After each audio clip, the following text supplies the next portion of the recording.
Hello and welcome back to Bike Walk Connecticut. I am your host, Steve Mitchell, and I have with me, it's my honor and pleasure, and we've known each other for 62 years because we were 5 years old when we met. We lived in the same neighborhood. Lived in the same neighborhood. We grew up in the same neighborhood, and it's just funny how things come full circle. So what got you into, when did you get into bicycling? I tell people I bought my first bicycle with paper route money when I was 12 years old. Yep. And I bought my first 10-speed I think it was at Unbeatable Wheel in Avon, Connecticut. Yeah. And I've just been an avid, lifelong cyclist. It's just such a wonderful way to release any stress or any tensions. So the one thing that, we were talking, the two of us, we both had one thing in common. We weren't the football guys. We weren't the soccer guys. We weren't the cool guys. Cycling, and I was a big skier, and we were kind of the misfits, if you will. So anybody watching out there that you have a kid that's not into football, not into the organized sports scene, cycling, running is awesome exercise, and we both have made cycling a lifelong passion. Yes.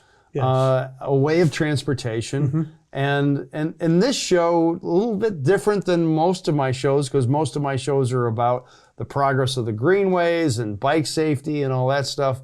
This show is totally a travel log. And so, in 1977, I went across country. And you've done it not once, but twice. Yes, twice. I retired originally. I retired in 2019 at age 62. Yeah. And it's been a lifelong dream of mine to ride across country. I had a friend who did multiple long tours, and I was always very envious of him growing up. And in middle life, you with the wife and the kids and a job, you just don't have that opportunity. Nope. So I started at 2 years prior to my retirement, making sure I had got the right bicycle and the right equipment, my panniers and sleeping bag and tent and all the supplies you were going to need and all the planning. And your first time across country, how old were you? 62. 62 years old. And that's there's your retirement dream, right? Ride your bicycle. Yeah. And this is before e-bikes. This is just for full disclosure. This was not e-bikes. This was a bicycle you actually pedaled with no assist. No assist. Major gears on yours bikes. Yes. I'm sure. Yes. Same with here. Yes. Triple chainring in the front, a large cassette cog in the back. Yep. They talk about gear inches. They want you down. I would think I'm running 18.5 gear inches, which is very, very low. Yep. I mean, mountain climbing. Mountain climbing. Yes. Yes. So, but I find your planning and what you are done. I mean, just listening to the story before we got on the show here, it's just absolutely fascinating. But without further ado, let's just jump right into it. These slides that we're going to show are from your trip. Yes, from my second trip. From your second trip. I rode summer 23. I rode cross country. I started July 30th in. June 30th, July 1st in Astoria, Oregon. Okay. And I rode something called the Trans-America Bicycle Trail. This is by Adventure Cycling Association. Has an entire 43,000 miles of route-sheeted roads throughout the United States for touring. Yep. And they do all your homework for you. They tell you where camping is, where the restaurants are. Where are they based? Where's that organization? Missoula, Montana. Missoula, Montana, yes. Missoula, Montana. And we'll show their website if anybody's interested in bike touring. It's just, for me, it became a passion, and most all you know that I'm a car dealer, but I've done thousands and thousands of miles on a bicycle, bike touring, something I got into as a teenager and just kept going, and it's been so much fun. But this particular picture, let's get going. Let's dive right into it, as they say. So tell me a little bit about this picture. And the lady in the middle, she was your trail angel. A trail angel is someone that comes to your rescue unprovoked, no pretensions at all about their actions. They just want to help you. They're out to do good for you. So you met her on your first trip? On my first trip. First trip cross country. I was in the Ozark Mountains in Missouri. And if anyone's been in the Ozark Mountains, they're steep, very steep. Yeah. And my rear wheel blew up. I literally broke 4 spokes and about 5 more. The rim was cracked at the nipples. Happened to me. And it was wobbly like this, and I wasn't going anywhere. And I was in the town of Ellington, Missouri, population 150, and it's literally it's a crossroads. Yep. And at the crossroads there was a small store called Opie's. Okay. And Alyssa is the owner of Opie's. And I walked into Opie's at 9 o'clock in the morning to use their free Wi-Fi to try and find a wheel or something to repair my bike. And the next town, Farmington, Missouri, 65 miles away, had the next bike shop. So I was stuck, and here I am in Ellington. I can't go anywhere. She says, do you mind if I take your picture and post it on Facebook? She took my picture, posted it on Facebook, and now here's in a town of population 150 in the middle of nowhere. But they got internet. She posted my picture on Facebook, and within 15 minutes, she had a volunteer to come pick me up and drive me to Farmington, Missouri. That's amazing. I had to wait till the evening because he was busy doing his farm.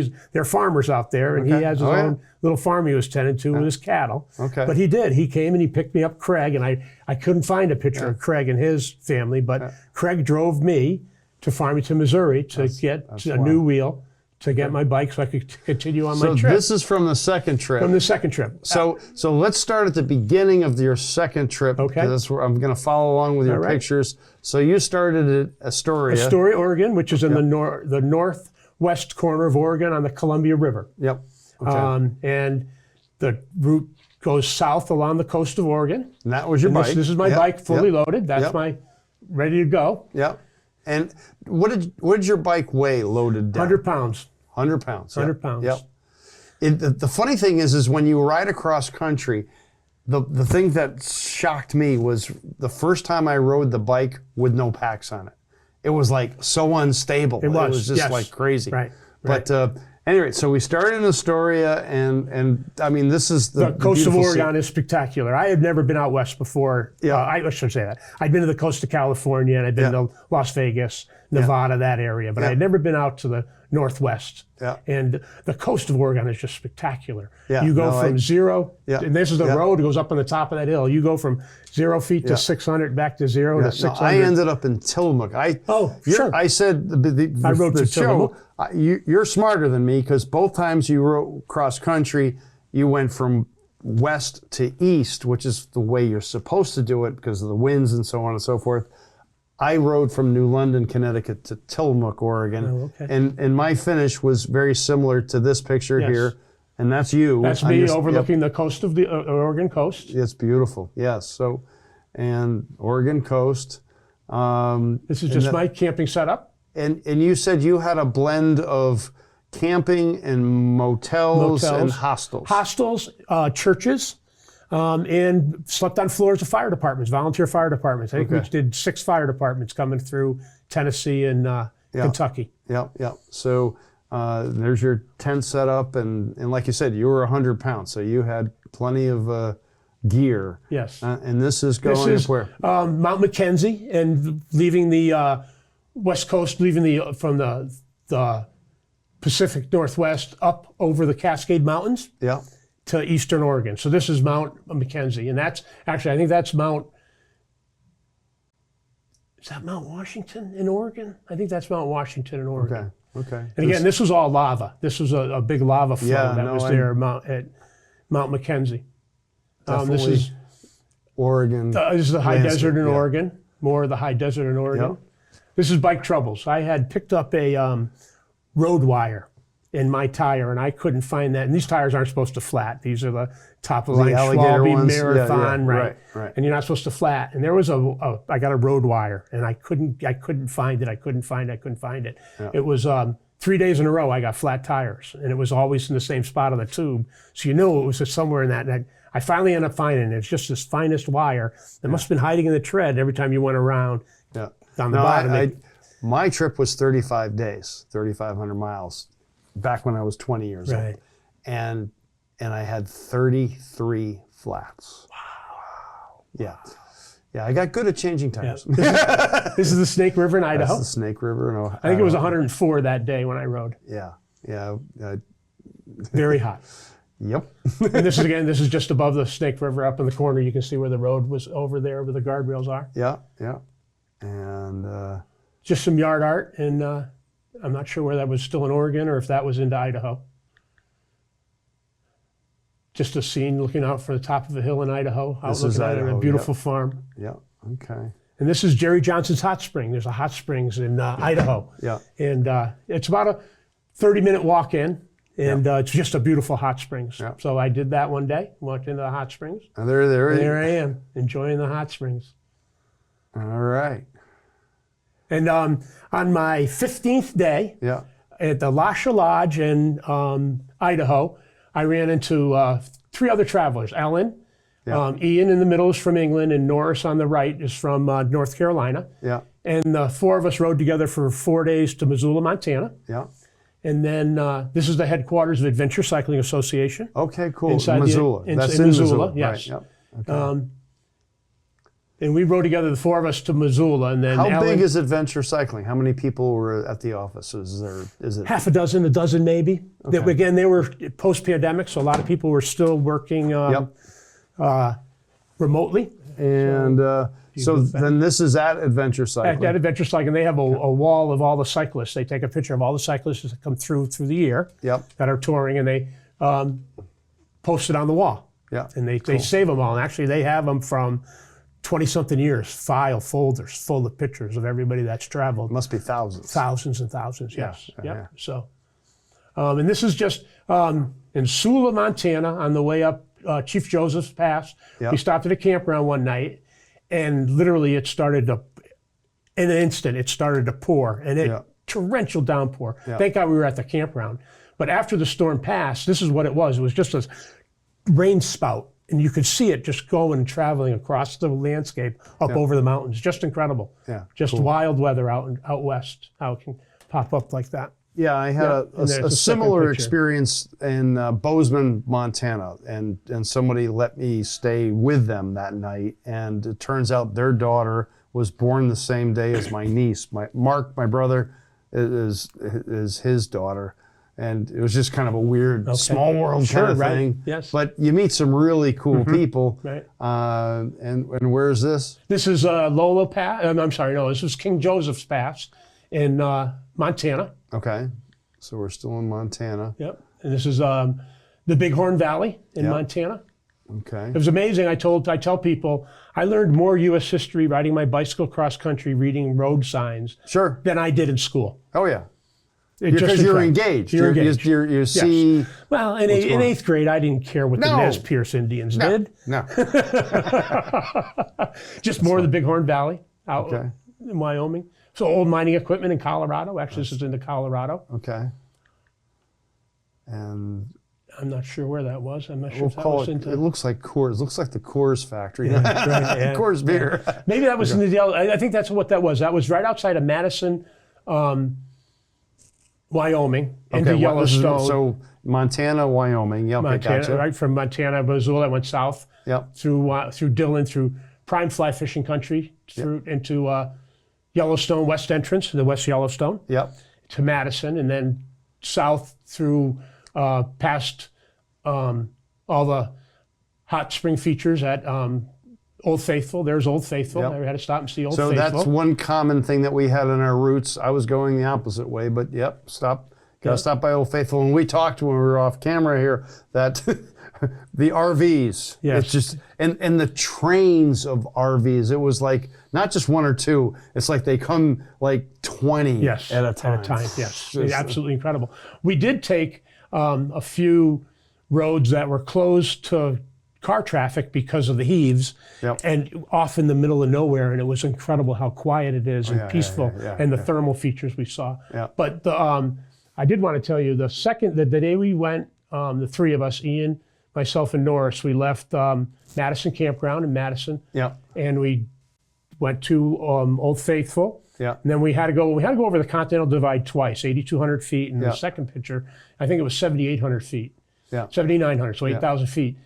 As we're climbing up the second Continental Divide, we started seeing cars coming at us with this white stuff on us. Now, this is August 4th. And there's this white stuff on these cars. And we get to the top, and this is later, but we got to the top, and I didn't take any pictures because it was just the conditions were horrendous. It was snow, sleet, and freezing rain, 6 inches of snow on the road. And we were at 8,000 feet, and we had another 15 miles to go to get to our campground in Grants Village. Did you put snow tires on? No.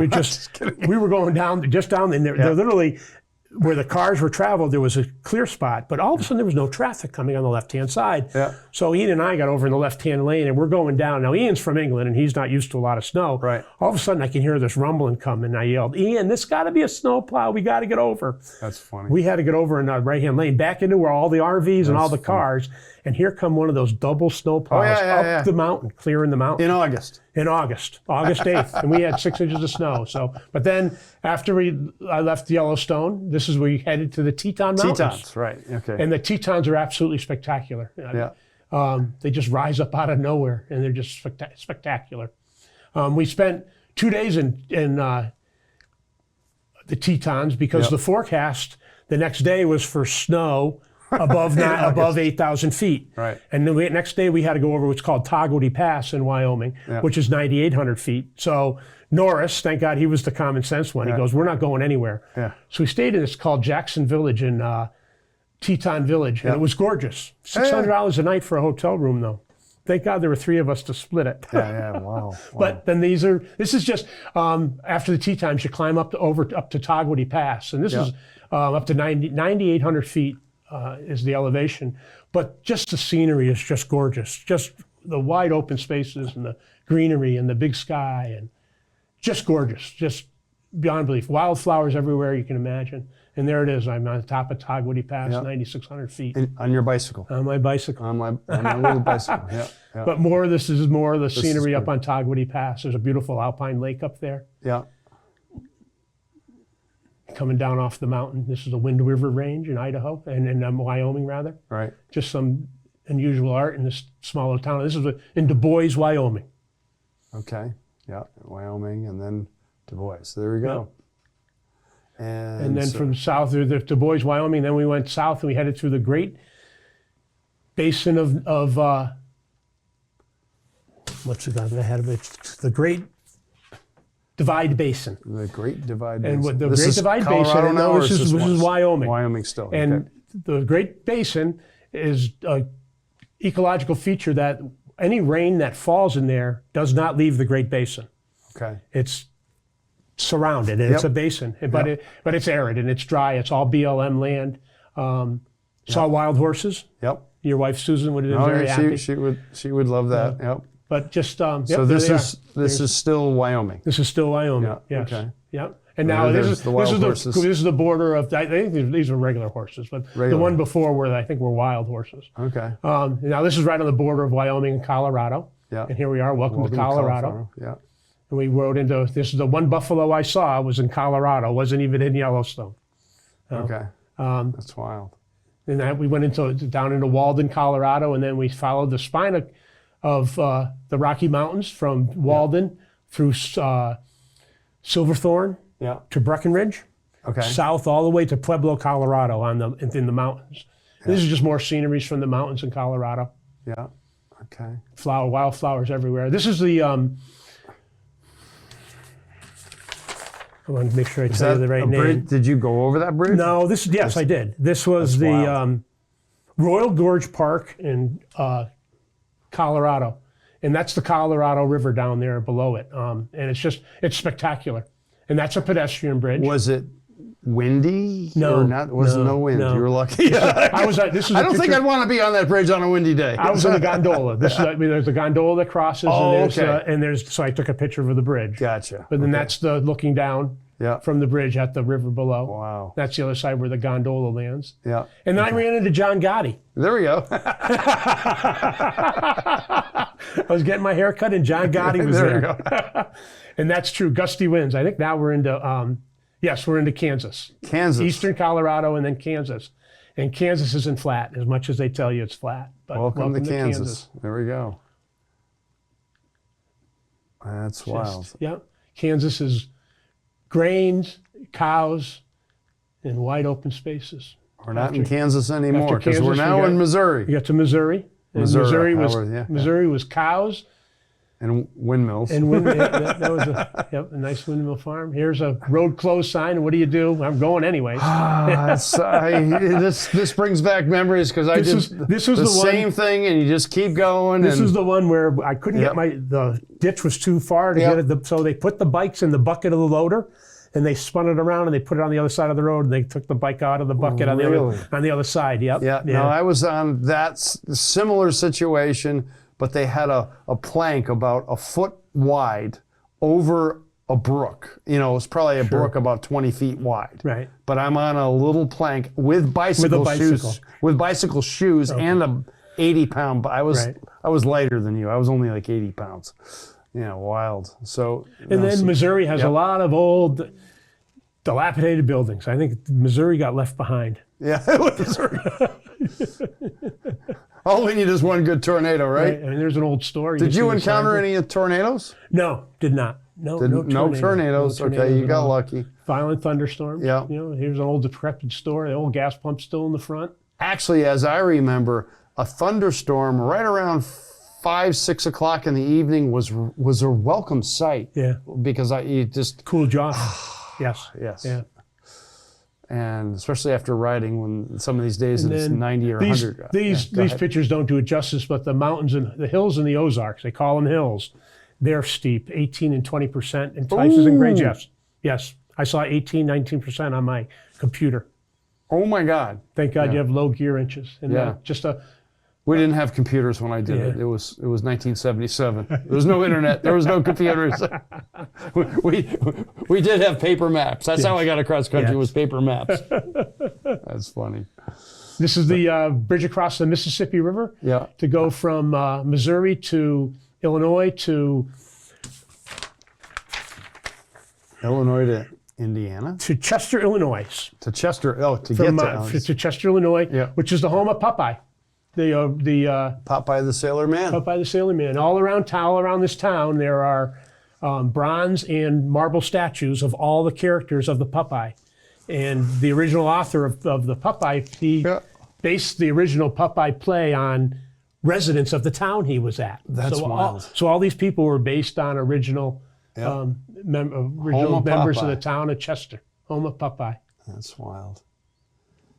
I'm not sure what that is. Okay, that's a big body of water. Big body of water. Somewhere.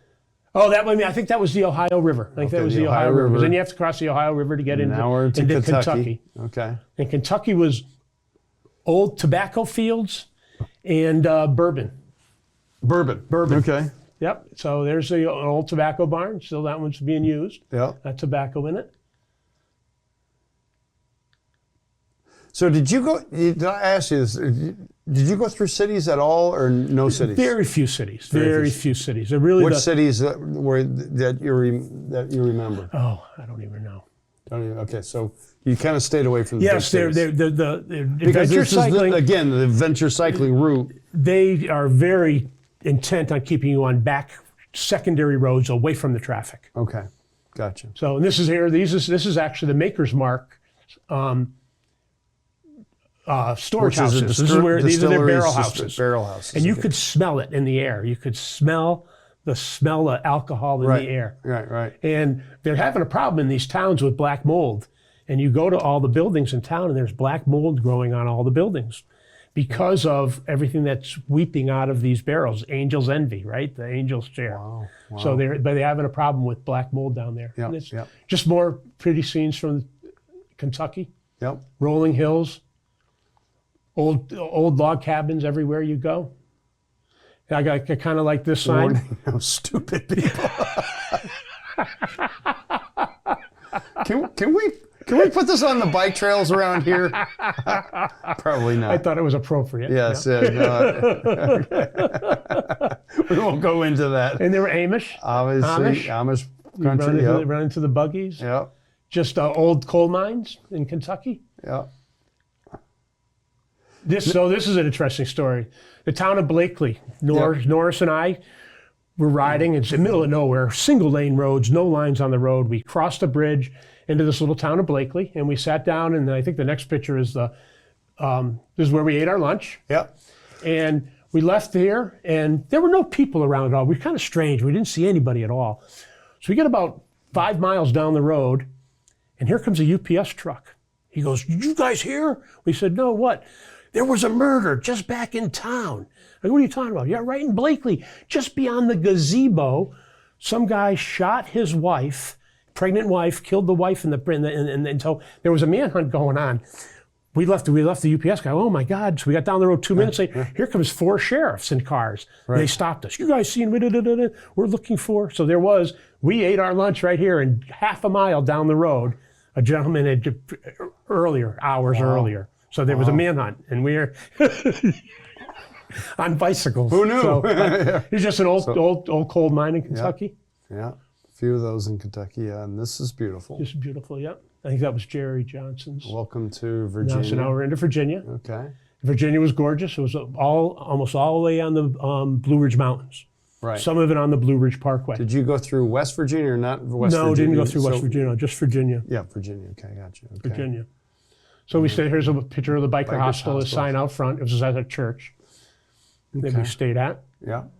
Now, that's my friend Norris. He was actually lives in South Carolina. He was originally from North Carolina, but this is at a hostel in Damascus, Virginia, which is they call Trailtown, USA.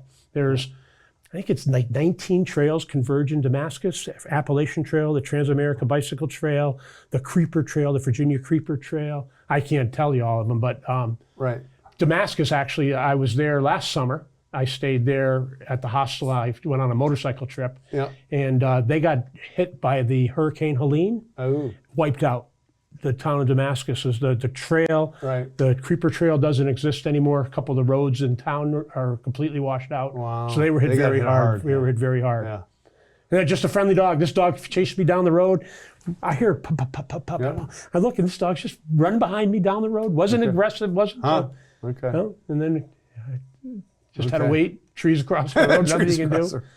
Christmas Tree Farm in Virginia. Okay. Just another pastoral scene in Virginia. Yeah.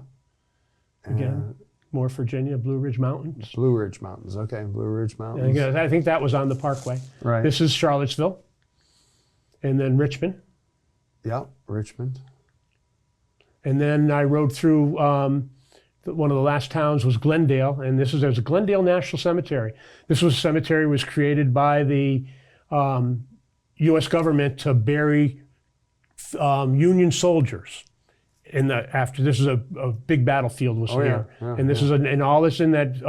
Union it's interesting soldiers. riding because I did the East Coast Greenway up and around Richmond. It's just, all history. The battlefields. The history is incredible. And like you say, you appreciate it more, I think, when you're older than when you're learning about it in school back then. And then this was just some yard art. Somebody took a bunch of bottles and painted it up, and I think this was in Williamsville. Yeah. Jamestown Plantation, and this is the end of the trip. This is in Yorktown at the monument in Yorktown, Virginia. Yeah, and that was the end of the trip. And this was my my celebratory dinner. I had fried clams. Okay, and then next one is my white clam plate. There we go. Okay, my steamer. So what were the highlights and the lowlights of the trip? What was the highlights? If you name some highlights. Everything. Top three. Togwotee Pass.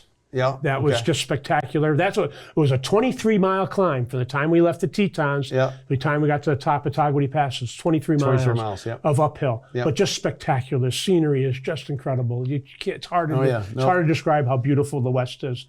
Yellowstone was really very interesting. Yeah. The trip down the mountain in 6 inches of snow and sleet and 29 degrees was horrendous. Yeah. That was a beyond description. Yeah. For me, the Trail Angel that you had, it's just, to me, I think what's kind of uplifting when you do a bike trip like this is there's more good people out there in the world. Right. I mean, unfortunately, the news and what you hear about every day is all the negative people, all the negative stuff. But the truth is, when you're on a bicycle, you're what's called a vulnerable rider. Yes, you're approachable. Everybody, every town you went to, people wanted to talk to you. Yep. I had people pray over me. Yep. I had people offer me money. I said, I might be traveling by bicycle, but I'm not homeless. I'm not indigent, But offered me money, pray over you, buy you dinner. You'd be sitting in a restaurant, you start talking to them, and they offer to buy you dinner. And so just unbelievable, the friendliness of the people. And the most amazing thing is that, and we'll wrap it up, the most amazing thing is you and I both been across country on our bicycles, and we're both still alive to tell about it. Yes. Yeah. So awesome. Great job. Yeah. Thank you. I would highly recommend everyone. It's a hell of a way to see the country at 10 miles an hour. And Bob and I are both on the board of Bike Walk Connecticut, and you're on the show here, Bike Walk Connecticut. So if you have any questions for either one of us, or if you want to know anything about riding across country or adventure cycling, feel free to contact us at Bike Walk Connecticut. And thanks for watching. I'm your host, Steve Mitchell. Until next time, keep riding and be safe.